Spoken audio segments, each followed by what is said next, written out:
ഇന്നക്കും ലതൗതൂന റിജാല മിൻ ദൂനി നിസാഇ ശഹ്വതൻ മിൻ ദൂനി നിസാഇ എന്ന് ലൂത്തിന്റെ സമൂഹത്തോട് പറഞ്ഞത് എന്താണ്?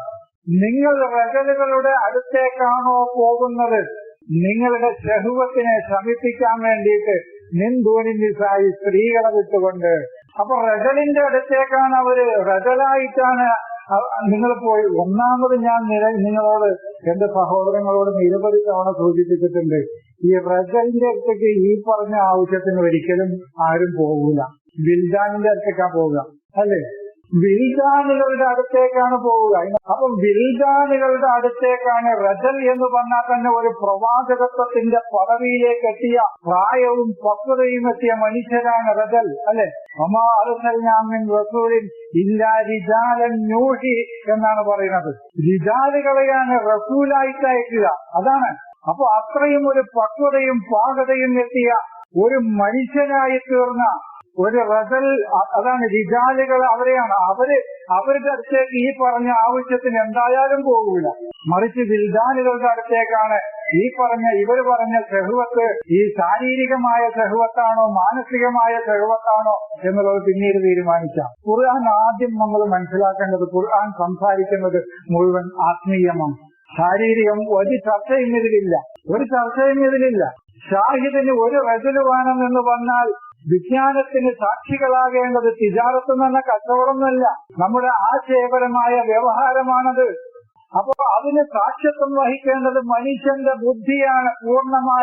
പൂർണ്ണത നേടിയ ബുദ്ധിയാണ് സാക്ഷ്യത്വം വഹിക്കേണ്ടത്. അതാരാണ്? മൂസയാണ്. റജുല് മൂസയാണ്. നിങ്ങൾക്ക് പറഞ്ഞാൽ മനസ്സിലായോ? റജുല് മൂസയാണെന്ന് പറഞ്ഞാൽ മനസ്സിലായോ? അത് ഖുർആൻ പറഞ്ഞതാണ്, ഞാൻ പറഞ്ഞതല്ല. വഖാല റജുലുൻ, ഒരു മനുഷ്യൻ പറഞ്ഞു, കഥയിക്കത്തമ ഈമാനുഹു, തന്റെ ഈമാൻ ഒളിപ്പിച്ചു വെച്ച ഒരു റജല് പറഞ്ഞു എന്ന് പറഞ്ഞത് മൂസയാണ്. അത് മൂസയാണ്. ഖുർആൻ പറഞ്ഞ റജല് മൂസയാണ്.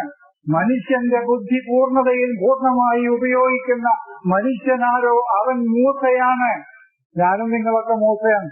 ആ തലത്തിലെത്തുമ്പോ ഇപ്പൊ എത്തിക്കണമെന്നുള്ളത് വേറെ കാര്യം. അപ്പൊ റജൽ എന്ന് പറയുന്നത് മൂസയാണ്. ആ മൂസ എന്നിലും നിങ്ങളിലും ഒക്കെയുണ്ട്. അപ്പോ ആ റജലാണ് വിജ്ഞാനത്തിന് സാക്ഷിയാവേണ്ടത്. അവനിൽ നിന്നാണ് സാക്ഷിത്വം വരേണ്ടത്. പിന്നെ രണ്ട് ഇമ്രഅത്താനി, അവരും കൂടി സാക്ഷിത്വം വഹിച്ചെങ്കിലേ ഒരു വിജ്ഞാനത്തിന്റെ പൂർണ്ണത വരികയുള്ളൂ. ആ ഇമ്രഅത്തുൽ അസീസും ഇമ്രഅത്തുൽ ലൂത്തുമാണ്. അവരിപ്പോ പിഴവിലാണ് നടക്കുന്നത്. ഇമ്രഅത്തുൽ അസീസ് എന്ന് പറഞ്ഞാൽ തന്റെ അഹങ്കാരത്തിന്റെയും ഇസ്സത്തിന്റെയും മനസ്സുകൂടി മാറേണ്ടതുണ്ട്. അതാണ് മിർആത്തുൻ നഫ്സാണത്. അതാണ് ഇമ്രഅത്ത്. അല്ലാതെ അസീസ് രാജാവിന്റെ ഭാര്യയല്ല. നമ്മളൊക്കെ അങ്ങനെ മനസ്സിലാക്കണം. അത് എത്രയോ പാട്ടും കഥയും കിറ്റിയൊക്കെ നമ്മൾ കേട്ടതാണല്ലേ. ആടി ഓടി ഒപ്പം കൂടി കുപ്പായം കയറിയ കഥയൊക്കെ. അസീസ് രാജാവ്